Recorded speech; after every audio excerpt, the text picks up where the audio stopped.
Hay varias maneras de alcanzar una alta velocidad en un auto. O es con un motor poderoso, o es con una carrocería mínima que sea escurridiza en el aire. Y si juntas las dos, quédate y conoce al McLaren Speedtail. McLaren inició cuando su fundador, el neozelandés Bruce McLaren, decidió, después de ya haber ganado carreras en la Fórmula 1 con Cooper, fundar su propio equipo para el serial, y así, en 1966, presentar su primer auto, el M2B en el Gran Premio de Mónaco, que calificó en el puesto 10 en manos del mismo Bruce, pero no completó la carrera por una fuga de aceite en la vuelta 9. El equipo de Fórmula 1 ha tenido innumerables éxitos y grandes pilotos, como Prost, Lauda, Senna y Hamilton. Pero regresemos a los autos de calle. McLaren, como marca que produce automóviles de calle, es relativamente joven.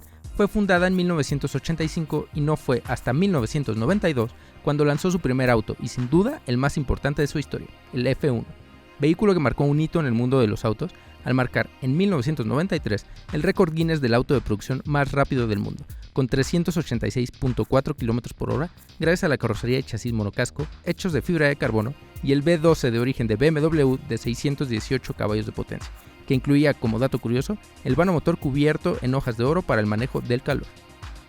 Solo se produjeron 106 unidades en todas sus versiones. Del F1 hablaremos aún más a fondo en otro video. Después del increíble F1, McLaren se mantuvo con un perfil bajo en el que hicieron colaboraciones con Mercedes gracias al vínculo que compartían en la Fórmula 1 al desarrollar el Mercedes-Benz SLR McLaren, pero no fue hasta el 2011 con el lanzamiento del MP4 12C que regresarían a la escena de los superdeportivos. El 12C incluía el nuevo y flamante chasis de fibra de carbono de la marca, que sería utilizado como base con modificaciones para todos sus modelos hasta la fecha, excepto el nuevo Artura, que incluye una nueva versión del llamado Carbon Top. Ahora hablemos del Speedtail. McLaren lo define como su primer Hyper GT, y esto nos permite entender la manera en la que la marca establece el auto, no como un hiperdeportivo crudo para ser el más rápido en la pista, sino como el gran turismo capaz de viajar a las más altas velocidades posibles cubriendo grandes distancias. Y el diseño solo tiene algo en mente: velocidad pura y aerodinámica extrema. Adopta la forma de una gota de agua, que, dicho sea de paso, es la forma más aerodinámicamente posible y por eso tantos autos tratan de adoptarla, para escabullirse del aire. Algo que destaca del Speedtail es la mínima presencia de líneas en la carrocería entre piezas, para así disminuir la resistencia al viento. A tal extremo se llegó que se utilizan cámaras de alta resolución en sustitución de espejos retrovisores. Uno de los detalles característicos son las tapas de los rines delanteros. Están ocultos detrás de las cubiertas hechas de fibra de carbón que permiten así reducir la turbulencia causada por el girar de las llantas y lograr que el aire pase por un lado sin interrupción. El guiño más grande al F1 es la posición central de manejo y la cabina diseñada para 3 pasajeros, el piloto en posición central delantera y los pasajeros retrasados a los costados. El techo está hecho completamente de cristal, con la capacidad de oscurecerse a decisión de los pasajeros por secciones para evitar la luz solar en esos largos recorridos.